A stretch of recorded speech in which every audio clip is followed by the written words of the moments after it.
बिस्मिल्लाहिर्रहमानिर्रहीम। गोश्त खा खा के थक जाने वाले मूंग की दाल की जब ये मंगोचिया खाएंगे तो वाह वाह कर उठेंगे। एक तो ये जेब पर भारी नहीं होती और दूसरा ये कि इसका जायका भी इतना लाजवाब होता है कि फिर इसको बार बार बनाने की फरमाइश की जाती है। और ये फरमाइश सिर्फ बड़ों की तरफ से ही नहीं बल्कि बच्चों की तरफ से भी की जाती है। तो चले इस जायकेदार और मजेदार डिश को बनाने के लिए आप मेरे हर स्टेप को फॉलो जरूर कीजिएगा।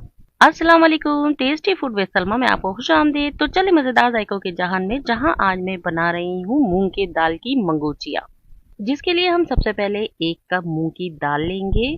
और अगर वजन में बताऊं तो ये 100 ग्राम है। ये दाल ये देखिए इस तरह से छोटी छोटी सी येलो कलर की होती है। अब हम इसे अच्छी तरह से धोकर 5-6 घंटे के लिए भिगो देंगे। और अगर आपके पास वक्त कम है तो आप इसे नीम गर्म पानी में 3 घंटे के लिए भिगो कर रख सकते हैं। ये देखिए दाल कितनी अच्छी तरह से फूल गई है और ये दाल जितनी अच्छी तरह भीगेगी इतनी ही अच्छी आपकी पकौड़ियाँ। अब उसके बाद हम इस दाल को मिक्सी में डालकर इसे ब्लेंड कर लेंगे। आप इसे चॉपर की मदद से भी चॉप कर सकते हैं। मैं दाल को 2 स्टेप पर पीसूंगी। ये देखिए थोड़ा थोड़ा कर कर मैं इसे पीसूंगी। इस दाल में आपने पानी बिल्कुल भी नहीं डालना है और अगर पानी डले तो बहुत थोड़ा पानी का इस्तेमाल कीजिएगा। अगर ये दाल अच्छी तरह से भीगी हुई होगी तो इस दाल को पीसने में ज्यादा पानी नहीं लगेगा। ये देखिए दाल सारी पिस गई है। अब इसमें हम कुछ ड्राई मसाले डाल लेते हैं, जिसमें कुटी लाल मिर्च आधा चाय का चम्मच, भुना कुटा धनिया आधा चाय का चम्मच, गरम मसाला पाउडर आधा चाय का चम्मच, भुना कुटा जीरा आधा चाय का चम्मच, पीसी लाल मिर्च आधा चाय का चम्मच और नमक इसमें हम आधा चाय का चम्मच डालेंगे। ये तमाम ड्राई मसालों को मैं इस दाल के अंदर डाल दूंगी। उसके बाद हम इसमें 1 अदद प्याज बारीक बारीक चॉप करके डाला है। प्याज का साइज मीडियम साइज की प्याज थी ये।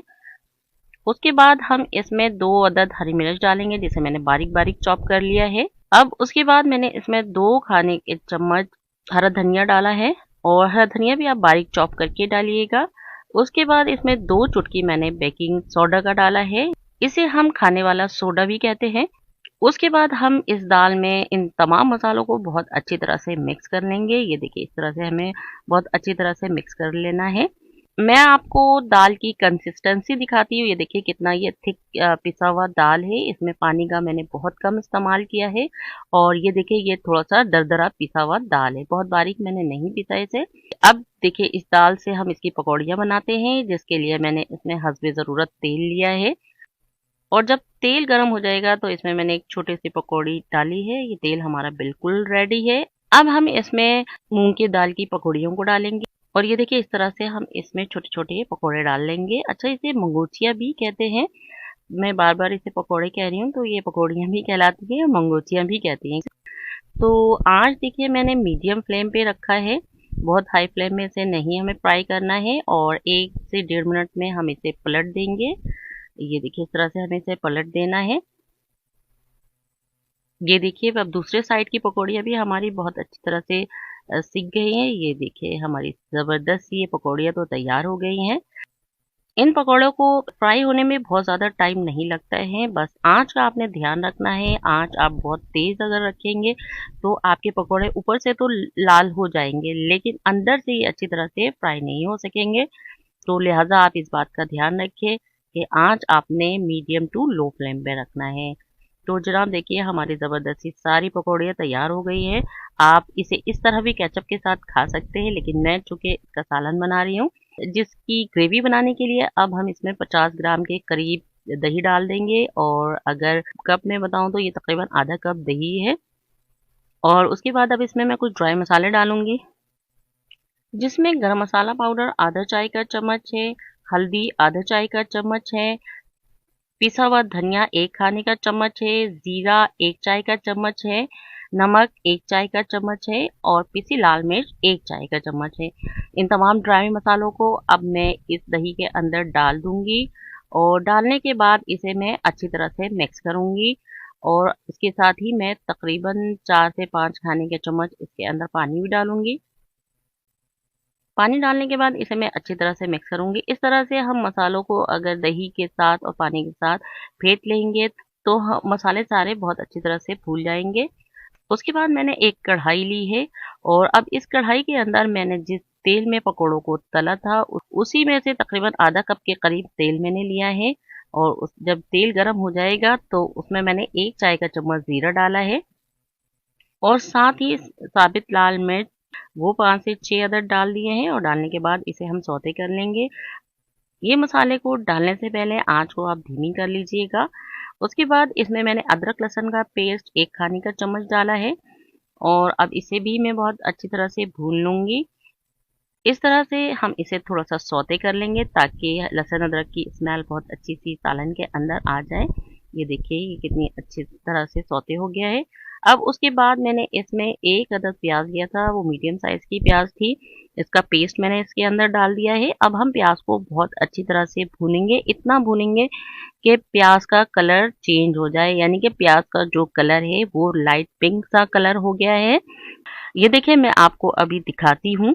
ये देखिए प्याज का कलर कितना जबरदस्त हो गया है। अब उसके बाद मैंने 1 अदद टमाटर लिया था और उसका मैंने पेस्ट तैयार कर लिया था। अब उसे भी मैं इसके अंदर डाल दूंगी और इसे अच्छी तरह से भूनूंगी।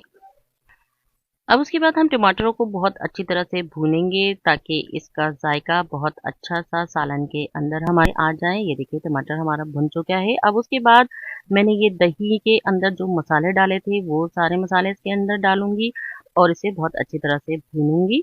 और जो थोड़ा सा तकरीबन 2 से 3 खाने का चम्मच पानी मैंने इसके अंदर मसाले के कटोरे के अंदर डाला, उसके साथ अब मैं इसे भून रही हूँ। इसमें मैंने दही का इस्तेमाल किया है तो उससे जो ये खाने का हमारा टेस्ट बहुत ज़्यादा बढ़ जाएगा और बहुत ही जायकेदार ये हमारी मंगोचियों का सालन बनेगा। अब ये देखिए उसके बाद मैंने इसके अंदर हरे धनिया की डंडियाँ डाली हैं, यानी कि जो मैंने हरा धनिया लिया था उसकी डंडियाँ मैंने पहले डाल दिया है। तो ये तकरीबन 1 खाने का चम्मच है और इस डंडियों के जो पत्ते हैं वो मैं आगे डालूंगी। हरी धनिया के डंडियों से सालन में बहुत अच्छा जायका और बहुत अच्छी खुशबू आती है, तो आप हमेशा हरी धनिया की डंडियों को सालन में ज़रूर डाला करें, इसे ज़ाया ना किया करें। ये देखिए मसालों को मैं बहुत अच्छी तरह से भूनूंगी और ये तकरीबन मैंने मसालों को 3 मिनट तक दरमियानी आंच पर बहुत अच्छी तरह से भूना है। इसका कलर से भी आपको अंदाजा होगा कि मसाला हमारा कितनी अच्छी तरह भुन गया है, तेल भी अलग हो गया है। अब इस स्टेज पर मैंने इसमें 1 गिलास भर कर पानी डाल दिया है, क्योंकि ये मंगोचियों के सालन में पानी थोड़ा ज़्यादा डलता है, क्योंकि ये दाल से बनी हुई मंगोचियाँ होती हैं तो ये पानी एब्जॉर्ब करती है। और जब इस सालन में उबाल आ जाएगा तो इसके अंदर मैं हरे धनिया की पत्तियाँ डाल दूंगी और 3 अदद इसमें मैंने मोटी हरी मिर्च डाल दिया है और उसके साथ ही अब मैं इसके अंदर मूंग के दाल की मंगोचियाँ कह लें या पकौड़ियाँ कह लें उसको डाल देंगे और डालकर इसे अच्छी तरह से मिक्स करेंगे। उसके बाद मैंने साथ ही इसमें 1 खाने का चम्मच कसूरी मेथी का डाल दिया है।